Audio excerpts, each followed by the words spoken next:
Dave Tomkinson. I'm from a company called the And Partnership. I'm going to be leading the webinar this afternoon with the help of my colleague Lee Morris, who'll be joining us as we go through the session.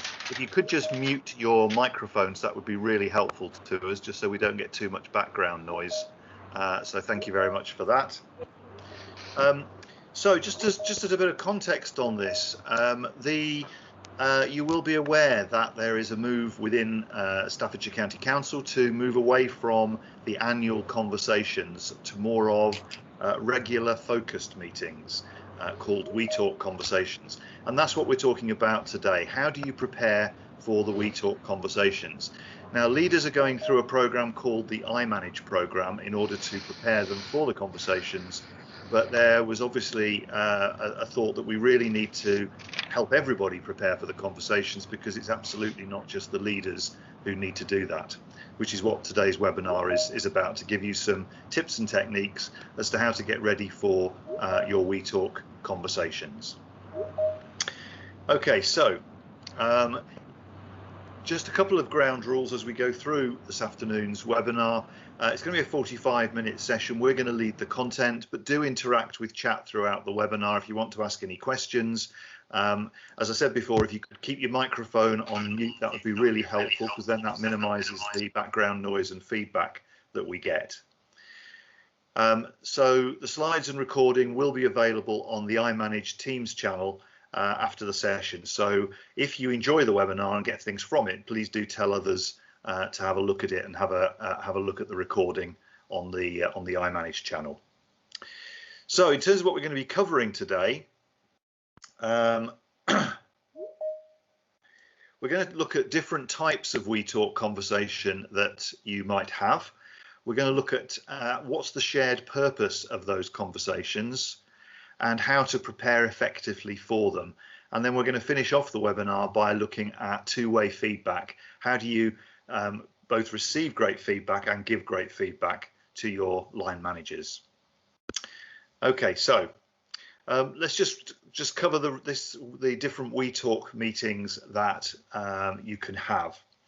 And you might already have been briefed on this and had a look at the We Talk on the intranet. I would strongly advise you to do so if you haven't, because there's some great tips and ideas on there as to how to make the most of these meetings. But there are three types of meetings that you can have with your line managers. The first one is a catch-up. Now, the catch-up is immediate and spontaneous and likely to have a specific purpose. So it might just be a check-in, or it might be specifically talking about a work project or a particular problem that one or both of you have. So that tends to be more spontaneous.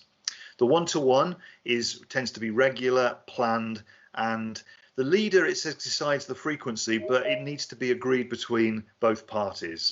So you need to discuss with your leader what would work for you. They need to tell you what would work for them, and then get things in the diary to have those planned.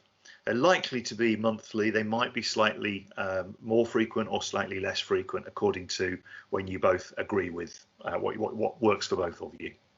And then the third type of meeting is what's being called a more than the day job meeting. And this tends to be the conversation where it's future focused, developmental, and takes place at least annually in the calendar. So it's very different to the once a year, twice a year appraisal session. It's more about how do you want to grow? How do you want to develop? What do we want the future to look like going forward? Okay, so that's the more than the day job meeting. So following on from this session, do have a talk with your line managers about these meetings and how you're going to work differently as you go forward. So we've kind of put the preparation into a sort of a 5-box model to try and help us get some structure around how we might prepare for these meetings. And right at the center of this model is the shared purpose. So the first thing to be really clear about with your line manager is, what are we doing? What are we going to talk about? So that you both go into it with clarity on what it's about. Really, really key. Because if either you turn up not knowing, or your line manager turns up not knowing, then you won't get the most from the conversation. So on the left-hand side in the green, you've got the what we call the being. And what we mean by that is, how are you going to be in the conversation? So what's your kind of mindset? What's your choice of interaction style? How are you going to be when you're having that conversation? On the right hand side, there's the doing side, which is very much around what do you need to think about before you go into the meeting so that you actually feel prepared and you have the right notes to help the conversation along. So we're going to go through these, just each of them briefly today. How do you choose the right mindset for yourself? How do you choose how you interact? How do you prepare for the conversation? And how do you gather evidence, facts and data to help you with the conversation? Okay, but as we said before, the first things first, the shared purpose is crucial. And the shared purpose is all about what will we talk about during the conversation. There are there's one obviously big main thrust of most conversations, which will be a shared understanding of performance. So an opportunity for you to talk to your line manager about how you think you're doing, and for your line manager to talk to you about how they think you're doing. So that's really a key feature, if you like, of most of the meetings. But there's also 4 other things that you could choose to talk about with your line manager: well-being, development, recognition and two-way feedback, and team contribution. So depending on the type of meeting and when you have it, you might cover one or more of those topics in the meeting as well. Really key that you both know what you're talking about before the meeting, so try and use the WeTalk toolkit when you're doing your preparation for whichever type of meeting it's going to be. So we wanted just to very quickly just run through what these different types of meetings might include so that you can do your preparation effectively. So the well-being conversation. So we're talking in there about not being afraid to talk about how you feel, and also about the impact of how you feel on your work and home life. So very much around sharing, being open to support, advice and information, and trying to implement some small self-care strategies and checking back in with your manager about how they're working. So that's the sort of areas and territory that you might want to talk about within the well-being conversation. All right, so very much around sharing how things are going for you and how you're feeling, so that you can get those self-care strategies to be at your best more of the time.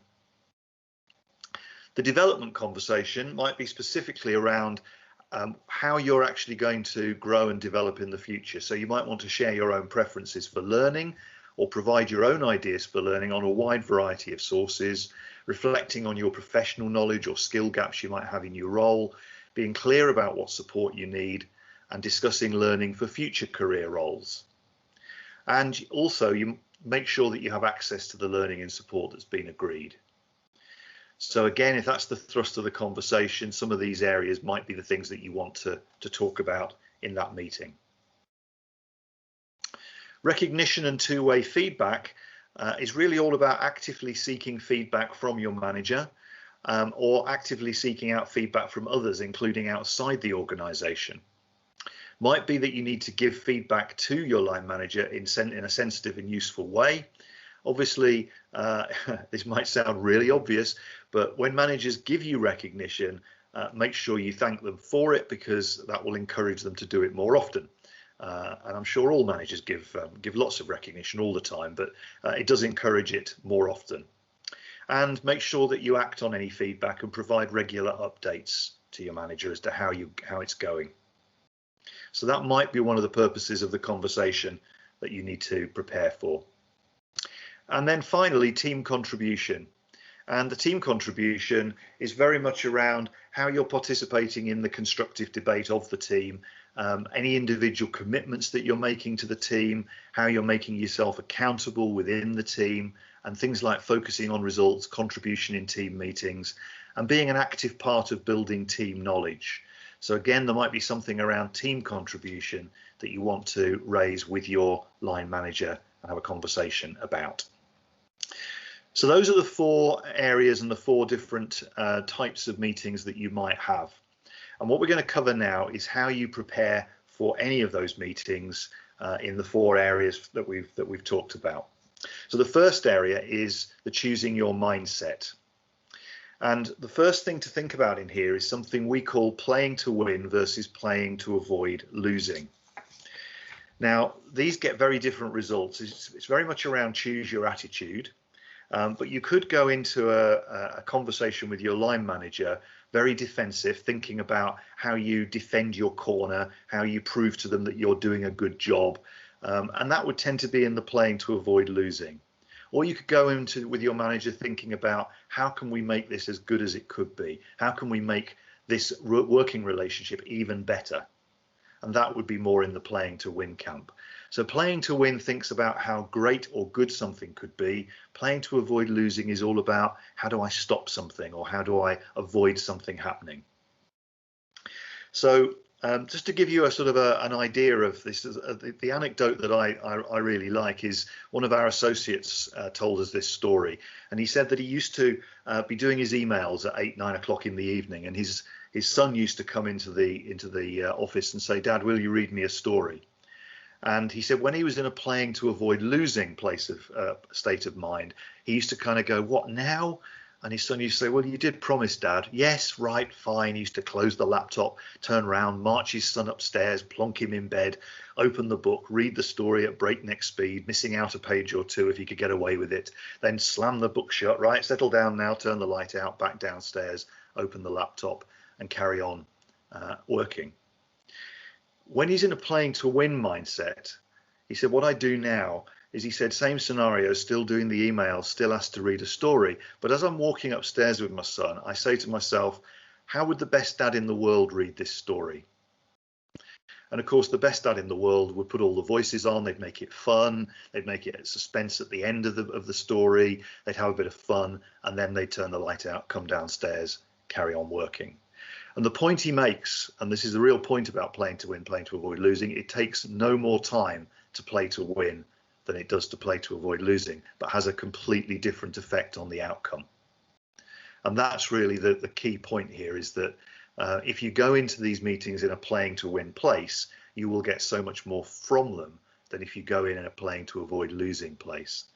And the sorts of areas that you might see people, as I'm talking these through, you'll probably start spotting people in your teams and in your social circles that tend to have these as sort of default settings. In playing to avoid losing, when you're in that mindset, you tend to be more risk averse, more defensive, and you tend to have a tendency to blame others. It's about trying to find out who's to blame, anybody but me. Doing just enough, having low energy, thinking that won't work when people suggest new ideas, and tend to be focused quite a lot on self rather than the team. Setting low, very achievable targets, quite critical, seeing the negatives in things, keeping your head down, sometimes called just surviving. Doesn't feel great when you're in that place. In the playing to win place, it's all about, sometimes you take calculated risks, you look for the positives in things, learn from mistakes. You find it quite easy to go the extra mile. It has high energy and buzz, and the conversation's much more around how could we make it work rather than it won't work.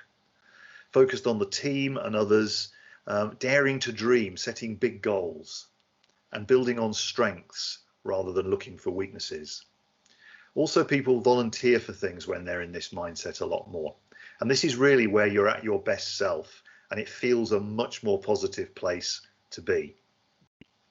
So one of the things that you may well know people who tend to be in playing to avoid losing, the phrase I like to describe people who spend a lot of time in that place is mood hoovers.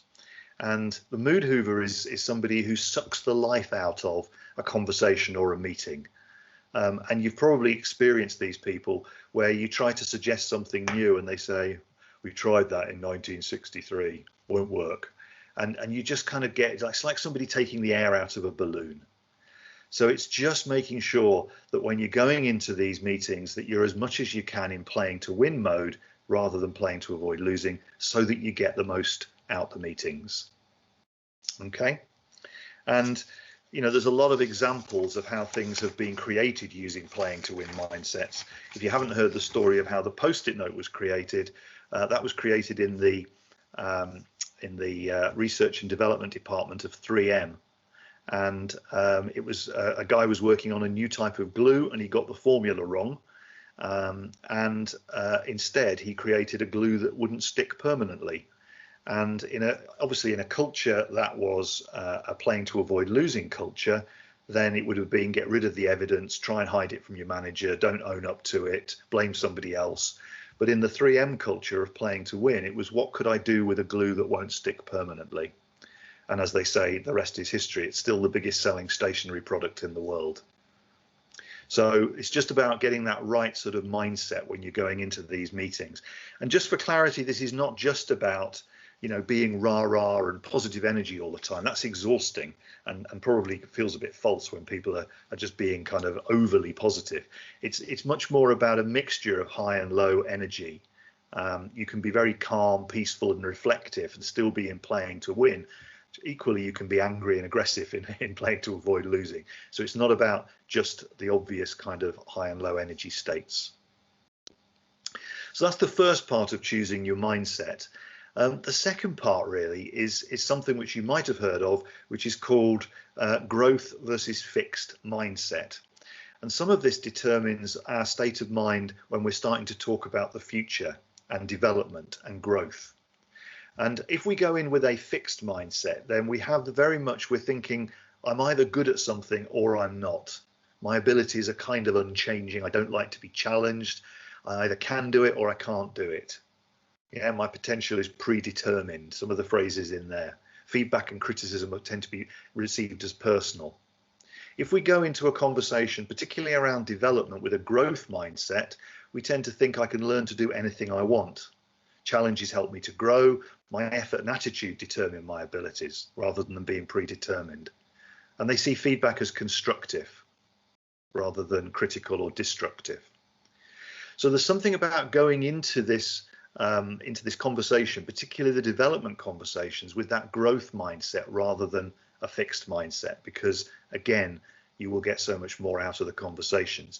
And if you think about people that you know that have those two mindsets, I bet you can think of people either in the organization or outside the organization in your social circle that you'd say people who have a fixed mindset.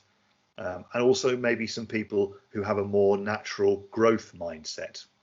So what we'd like you to do is think about somebody you know who you'd say has a growth mindset, somebody who's more focused on the future, positive, and someone who has a fixed mindset, a bit more limited, a bit more sort of fixed in their views. What do you notice is the difference between the two people in attitude and behaviour? And how does it feel being around each of them? And we'd like you to put those answers in the chat if you would. Obviously, don't say who the people are. Let's keep it anonymous. But what's the difference between people that you know who've got a growth mindset and people who've got a fixed mindset in how their attitude is and how their behaviour is? And for you personally, how does it feel being around each of them? So just jot your answers into the chat if you would for us. And my colleague Lee will read out some of the chats as they start to come in.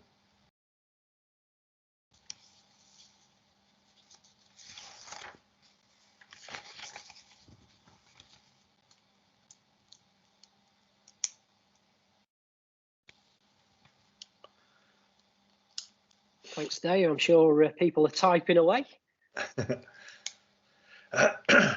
Brilliant. Yeah. So thanks, Rachel, for getting the ball rolling. So giving feedback to someone with a fixed mindset is like talking to a brick wall. Yeah, playing to win, much more fun to be around someone with that sort of growth mindset as well, more collaborative. The fixed mindset will have little sort of imagination and sort of innovation there. A growth mindset person, there's that feeling that they're helpful, they're approachable. Growth mindset, someone that encourages new ideas, your ideas as a team member. I think it's really good one there. Growth mindset, being inspiring, making me feel inspired, but in a fixed mindset, someone that's sort of draining the sort of energy out of you. Again, we've got inspiring coming through on the growth mindset. Growth mindset, able to take on new challenges versus not being able to take on change with that fixed mindset. Coming through as well. So yeah, lots and lots of really good stuff on there. Yeah, another one automatically fixed on the defensive if you're in a fixed mindset. Rather than the sort of offensive. Absolutely. Right. Listening, being prepared to listen, being open-minded, listening to other people in that growth mindset. And we've got another one, inspiring versus draining, which I think is a good one. Growth mindset, positive, energetic, and inclusive, rather than that fixed mindset of sort of being remote, even the door closed negativity. Yeah, really, really useful. Right. Feedback there. Radiator versus a drain. I like that one. That's really good. Radiator versus a drain. Yeah, absolutely. Yeah, fantastic. Okay, thanks very much, Lee, and thank you everyone for your comments. So yeah, I think that sums it up really. That you know, do you want to be a radiator or do you want to be a drain? Is quite a good sort of motto really for these meetings, because you know, you can control your mindset in these meetings, and you can go in with that positive growth mindset versus if you go in with a more fixed mindset. And the other reason why this is important, and this leads into the choosing how you interact part, is that whatever you go in with your attitude into these meetings, it will actually influence your behavior in the meetings. And then your behavior will affect a line manager's behavior. Yeah, so your behavior influences their attitude influences their behavior, which then influences your attitude. So it becomes like a downward spiral or an upward spiral. If you go in like a radiator, you're far more likely to have your line manager in that place. If you go in like a drain, you're far more likely to have your line manager in that place. So it's just a bit about choosing which one you want to be. Okay, and the other thing which in choosing how you interact is something which you might have seen before, but it's very it's really worthwhile just refreshing this, which is around how you are being when you are talking to your line manager. And very often the way in which people interact with each other can fall into one of three different states. The state of being a parent, and that parent can either be nurturing or can be controlling. Or they might be the state of a child, which might be very natural or might be quite adapted and quite sort of closed. Or it might be very much an adult, so logical problem solver and more self-aware. And how you choose to be when you go into there determines how the other person reacts. And it's like a bit of a cycle. So if your line manager comes in as a parent, the temptation for you is to slip into child.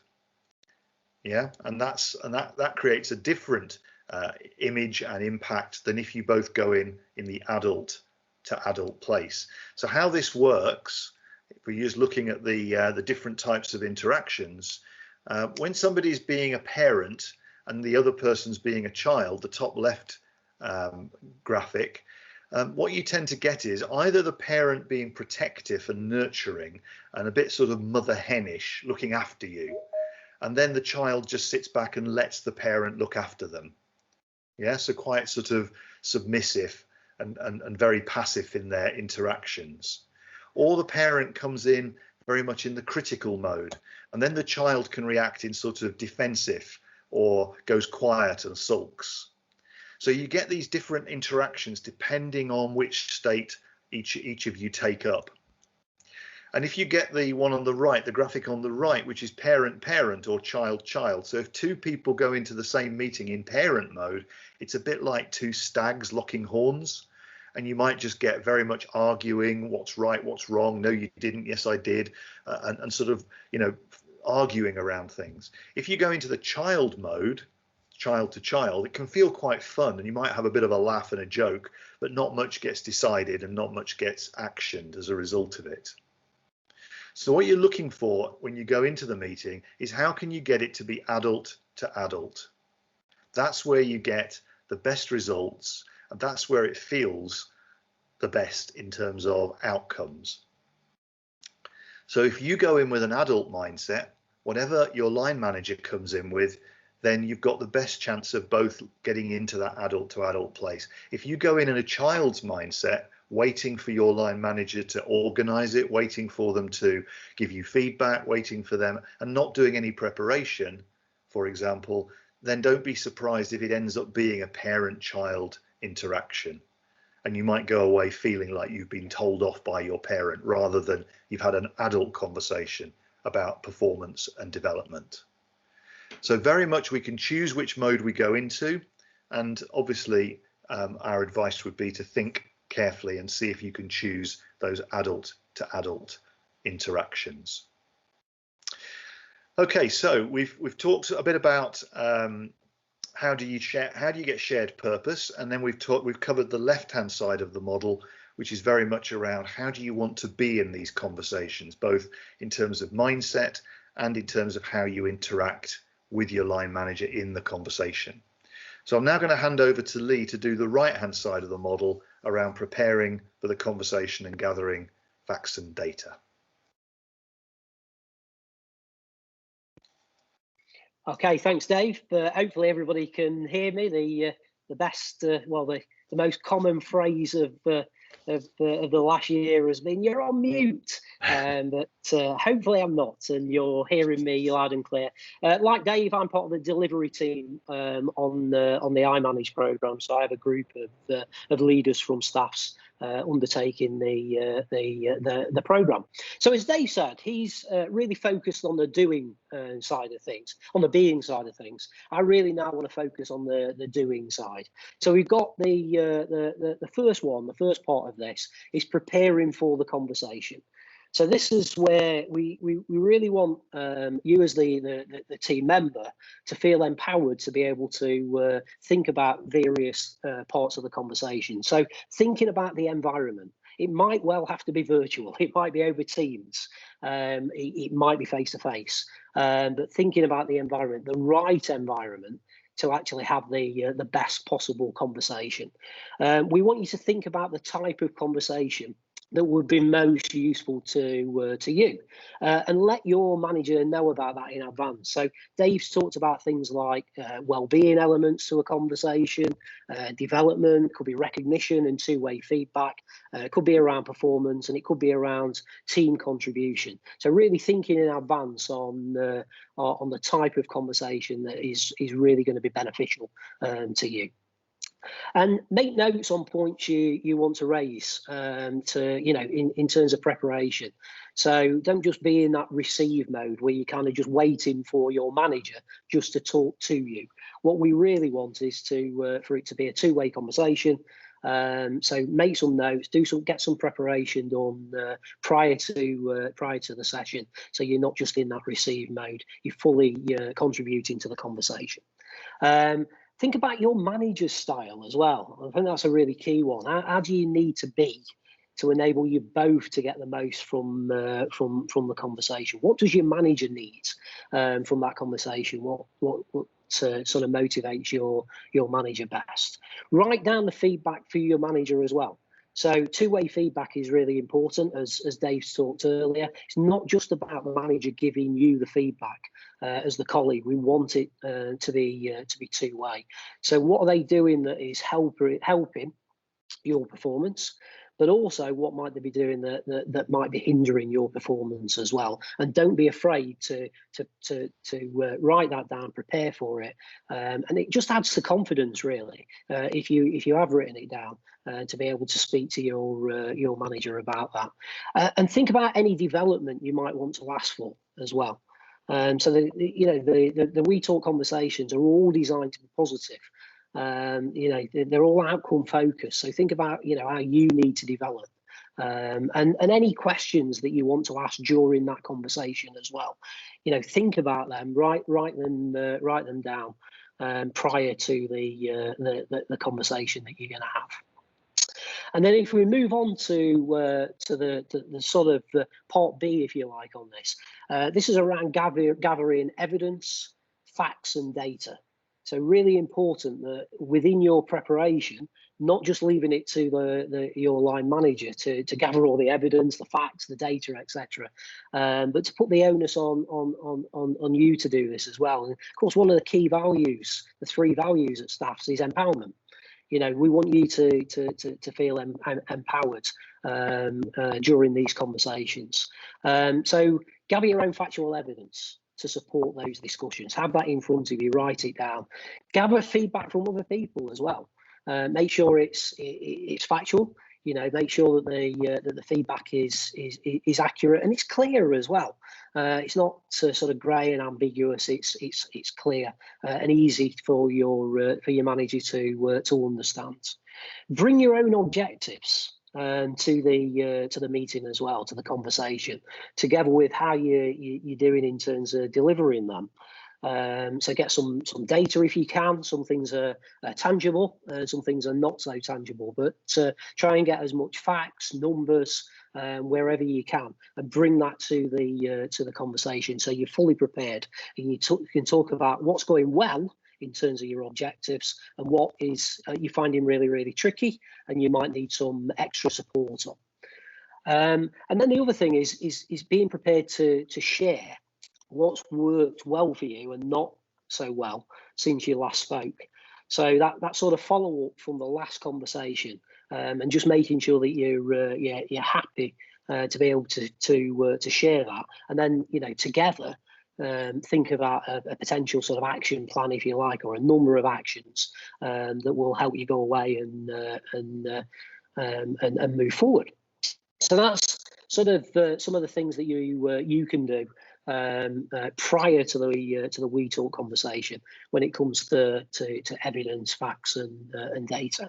So just going back to the model that Dave introduced, you've got the sort of choosing your mindset bit on the left-hand side there in green. So that is things like playing to win against playing to avoid losing, the growth versus the fixed mindset, and the Vittori box that they talked about. And then you've got on the number 2, you've got choosing how you interact. So things around the parent, child and adult, the transactional analysis sort of conversations. And we really want it to be an adult to adult conversation. On the right hand side, you've got that preparation side, and also gathering evidence, facts and data, and all of these are equally important, as well as agreeing the shared purpose for the conversation as well. What I'd like to move on to next is around feedback. So we've talked about two-way feedback being really essential when we're having the We Talk conversations and encouraging that.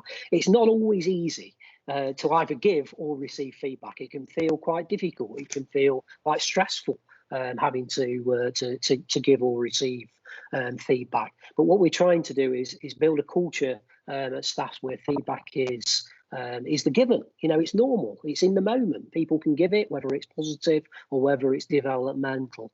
So there's lots of different things and ways that you can receive feedback. But primarily, we want you to listen to the feedback given by your line manager. And that means not interrupting, hearing the person out and really listening to what they're saying. So not sort of making assumptions about what they're going to say. You absorb much more information if you're concentrating on listening and understanding rather than being defensive and sort of focusing on your response. And that takes me quite nicely into the second bullet there, which is being aware of your responses. Your body language and your tone of voice often can speak much louder than the actual words as well. So, and I mean that virtually as well. I mean that via Teams or even on the telephone. Just be aware of your facial expressions, your body language. Try to avoid putting up barriers. And if you look distracted and bored, obviously that's going to send them a negative message out. So attentiveness indicates that you're valuing what that person has got to say when they're giving the feedback. Be open, don't be defensive. Be receptive to new ideas and different opinions, and you may learn something really, really valuable and something that makes a huge change in the way that you work.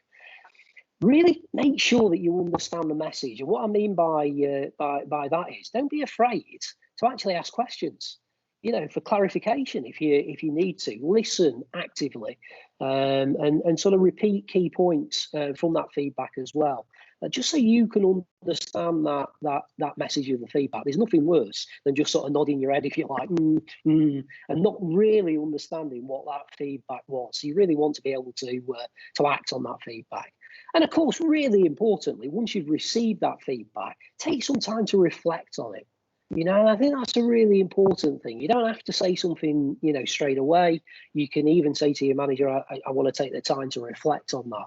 But then you're able to make a decision on what you need to do going forward in terms of that. Reflect on the consequences of using that feedback, but also the consequences of actually ignoring it as well. Ultimately, it's your decision to decide on what you do when it comes to the feedback. And I think really importantly as well is making sure that you're following up on that feedback. And again, that's not just down to your line manager to do. You agree a way in which to follow it up. And there's lots of ways to follow up feedback. You can have another conversation. It might be an email that you want to send through to the manager to sort of give them an understanding of what you've been able to action and the result, the impact of acting on that feedback. So we want people to be able to positively receive feedback and react to that feedback well. Now, the other side of it is that we want you to definitely provide feedback. And again, it's not always easy to provide feedback to your line manager, but two-way feedback is really, really key. So when you are providing upward feedback, there are certain things that you should be sort of observing and thinking about. So thinking about your tone when giving feedback is really key. So trying to stay calm and neutral is much more beneficial to making sure that you're being heard, rather than a loud or sort of angry sort of tone. If you can, it's really key to try and talk in person. Now, we know that during the last year with COVID and lockdown, etc., it's not always been easy to talk in person, and it might not be for several months to come. But if you can't talk face to face, then talk on a Teams call as well. Have the videos on. Both of you have your camera on, and try and talk in person when you're giving that feedback. So your manager can actually see your face, if you like. They can see your sort of passion when you're giving that feedback. Address it as soon as possible. I think this is a really important one as well to think about. It's very easy to sort of think, I'll let this pass. I'll let this pass, it might go away. But quite often, whatever it might be, whether it's related to their behaviour or the culture of a team or somebody else or performance or results or anything like that, it's really important to address it as soon as possible to sort of nip it in the bud. Is really key. So, arrange that conversation as soon as you can, because actually the later that you leave it, the more diluted that message is become when you are actually giving the feedback. Focusing on the work element of it, I think, is really important as well. So not sort of getting personal with your line manager. Focus on facts. Focus on actual work elements is really key. And giving feedback on one item at a time. It's very easy to sort of write down 3, 4, 5, 6 different bits of feedback and really sort of throw that out there during the conversation.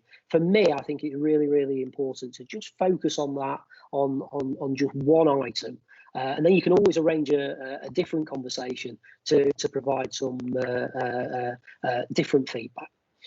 I think giving some positive feedback first is useful as well. Now, that's not to say that you want to mask, the other feedback, but certainly giving some positive feedback first, I think, is important as well.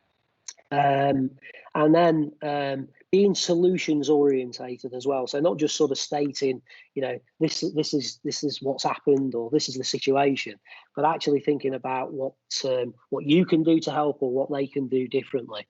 I think is a really key element to providing up with feedback. And I think, Dave mentioned earlier about giving positive feedback.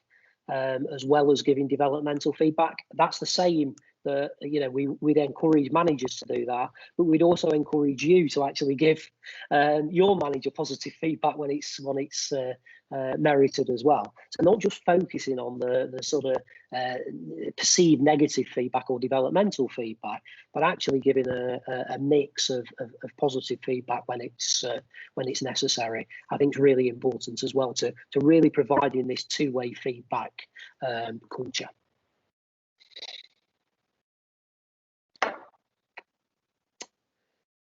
So there are lots and lots of resources on your intranet page. So you might well have checked this out already, but if you haven't, we would really say that it's going to provide you lots and lots of more detail, more development, and more knowledge around this area on WeTalk. So there is a recording of this webinar, as Dave said earlier, so that will be available on Go. Fantastic WeTalk toolkit, which gives lots and lots of hints and tips and some of the conversations that you can be having as well. I would definitely advise people to refer to that. There's also a WeTalk briefing that you can go back to and reflect on. Also, quite a useful part of the toolkit is an action planner. Now, this is totally optional.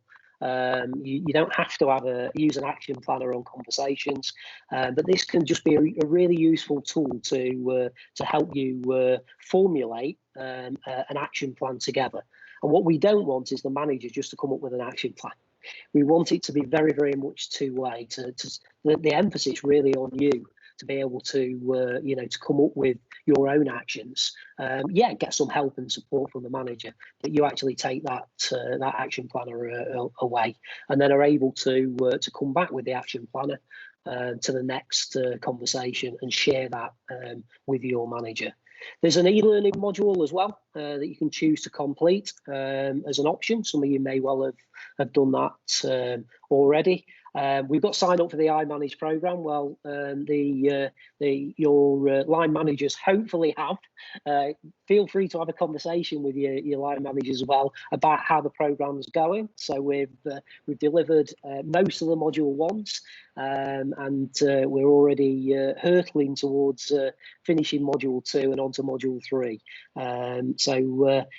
Don't be afraid to sort of talk to your managers about how that's going and what they are learning as part of the program. The L&D team are available for any further help or advice. So contact any of the L&D team if you want to find out a little bit more about anything to do with WeTalk, really. I think it's really important. So Verity Plum and the team are available for any help in terms of that. And I suppose really the sort of next steps for you guys is really to be thinking about what can you do next? what can you do in terms of being proactive? Making sure that you're taking control of arranging the meetings, what the topic of the meetings are, the timing of the meetings. We don't just want it to be down to the manager anymore. We want it to be very, very much two-way. There is a questionnaire of the webinar, which I think Verity has kindly put onto the chat. So if people can take the time to complete the questionnaire on the webinar, that goes to the L&D team and is shared with us at AM Partnership as well. So we'd really appreciate it if people can take the time to complete the questionnaire. And I think Verity has put on there as well an email contact address for the Learning and Development team. Should you wish to contact them any further. So we are at 1:15. So the 45 minutes has flown by. I hope you found the session really valuable. Remember that there is a recording of the session available, and the slides can be available as well. But from myself and Dave, we wish you a great day, and thanks for contributing in this session. And you are free to leave. Thanks, everyone. Thanks very much, everyone. Bye.